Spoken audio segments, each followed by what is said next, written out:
Senators, look, we've all heard or read the case where somebody goes with buddies to 7-Eleven and somebody runs in to get Slurpees for everybody in the car, and then there's a gunshot, someone dies. And they're all charged with pulling the trigger.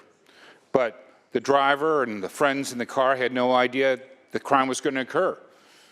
But they're addressed under this law, and we know that to be wrong. It's not fair, even if they knew and they thought that they were going to be shoplifting, but never understood that a weapon was going to be taken in and used or discharged, taking someone's life.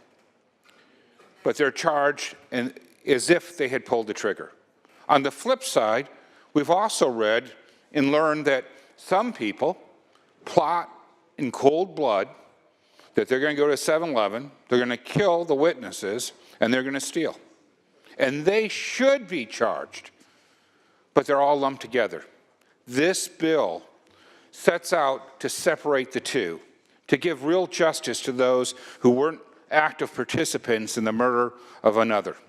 Now, having said that, I'm supporting the bill, but when I heard the testimony in public safety, and it was riveting, they talked about, well, this is retroactive, and some people plea bargain, and there wouldn't be evidence because it was never went to trial. So how do we determine that? Well, may I ask a question of the author? Senator Skinner, would you accept the question from Senator Anderson? Yes, I will. Senator Anderson, please proceed. So, Madam Author, you were presented with this issue, and I know I spoke to you afterwards that this was a major issue. It was not intended, and I know you've taken amendments. Can you explain those amendments and how that addresses this specific issue? Yes, thank you for that question. So there were a number of amendments that we took in the Appropriations Committee. Most of them we took as a result of our discussions with the Legislative Committee of the California DA Association. Specifically, now, your question regarding resentencing, but let me describe the three amendments, two of which have to do with resentencing. The first amendment I will describe, which does not have to do with resentencing, clarifies we still have on the books accessory to murder, accomplice to murder, but there are those circumstances where an aiding and abetting, depending on the nature of it, should still allow for a first-degree or second-degree murder charge. And the bill as originally drafted was perhaps too narrow. So we accepted an amendment that broadened the provisions to ensure that anyone who aided or abetted a murder would still be eligible for a first or second-degree murder charge. Now, on the resentencing portion, these are the things we did. We clarified that certain people would be ineligible for the resentencing portion of the bill due to being for example, an older person directing a younger person in the crime or masterminding the crime or some provisions like that.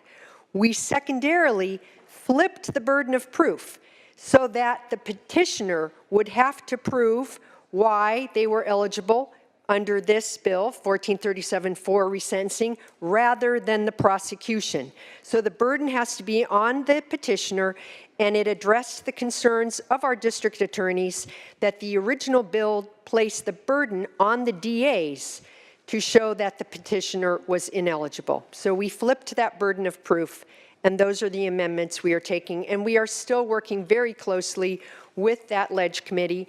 We were hopeful for a support position, but there's a few things we may still have to address, but we are very close. Thank you. On my own time. Please. Senators, so in the case of the person who's simply going to the local Quickie Mart for a Slurpee, who's driving, this would allow them to be appropriately sentenced because they had no knowledge of the crime. Yet on the flip side, if they were part of planning and they had knowledge that that they were going in with the intent of killing somebody or had the potential of killing somebody, they still could be charged with murder 1 or murder 2. I think this strikes that balance. In the case of retroactive, it's up to the incarcerated person to make the case of why they should be under consideration. Now, one of the concerns I had was, well, they plea bargained, so it never went to trial. Well, there's still a record of evidence.